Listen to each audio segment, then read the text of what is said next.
Well, my name is Tim Davies. I'm a chartered surveyor, valuer and expert witness. I've been in the profession for 38 years now. I originally took a degree in surveying back in the 80s, then qualified shortly after graduation. And I've worked then in the construction and property profession, both here in the UK and overseas for the best part of 38 years. More latterly, from perhaps about 15 years ago, I started to work more in the area of expert witness work, initially civil, and then more latterly criminal work. And that came on the back of doing some specialist training and building on all the experience that I had acquired over my time in the profession.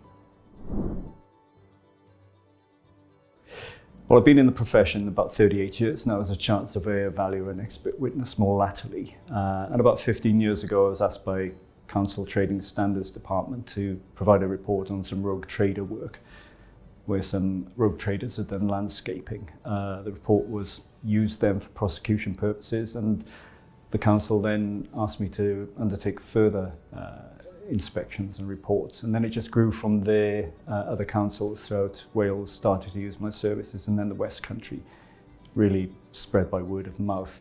And to ensure that I was providing the service and the expertise that was required, I did then undertake further training, initially via Bond Solon with the diploma in civil expert witness practice, and then the criminal expert witness diploma, and also with the RICS as well.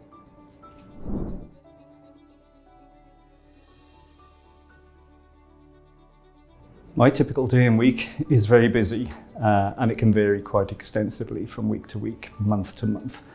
I'd say on average, each month I probably get between 8 and 10 instructions from local trading standards in South Wales and the West Country, and probably a similar number then from police. I've been registered on the National Crime Agency as a forensic surveyor and expert for the past 15 years.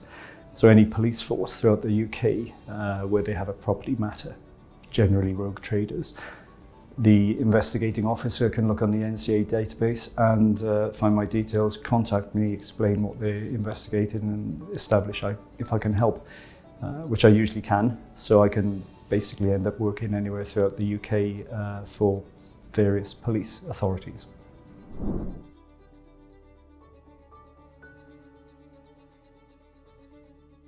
I think from my perspective, probably the most interesting and an unusual instruction I've had as an expert witness was from Merseyside Police back in 2021. It was during COVID, and they asked me to come up and assist with an investigation into an unexplained death. In simple terms, there was 4 people sharing a house. One of them was found dead on the bathroom floor. And the version of events given by the other 3 occupants of the house was this gentleman, a chap by the name of Adrian Swift, had drowned in the bath.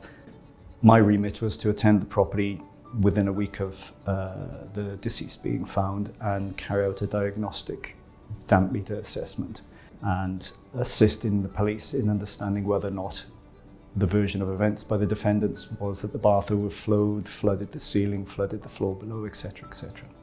It was a very interesting case from my perspective, something I've never been involved with before or probably ever will again. It was very sad, but I was glad that I was able to provide my expertise to assist with the prosecution in establishing that the defence was basically a tissue of lies that was never going to fly.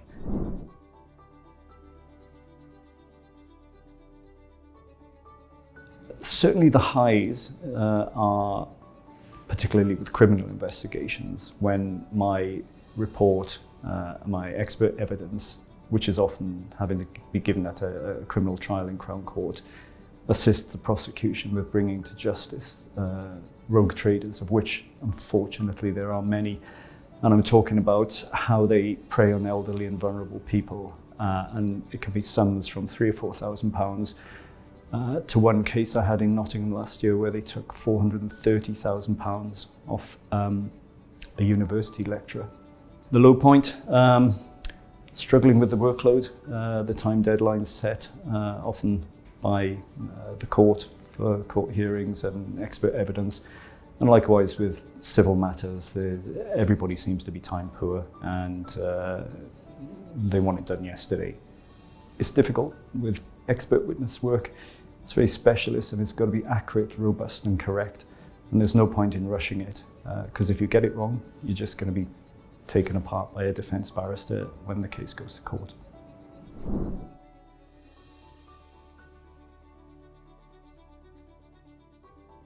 I think you need at least 10 to 15 years general work experience, general life experience to then specialise in it. But I think what is also very important is that you receive proper training.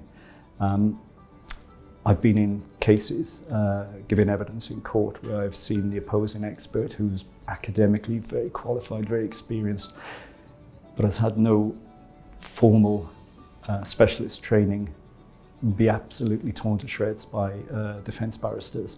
And it's embarrassing and very uncomfortable for them. I've never been on the receiving end of that, although I've been in many criminal trials, and it's very important to have this training and to back up your expertise. And that's what I found through training with Bond Solon and the RICS. It's given me the confidence and the expertise and the credentials to fulfil that role.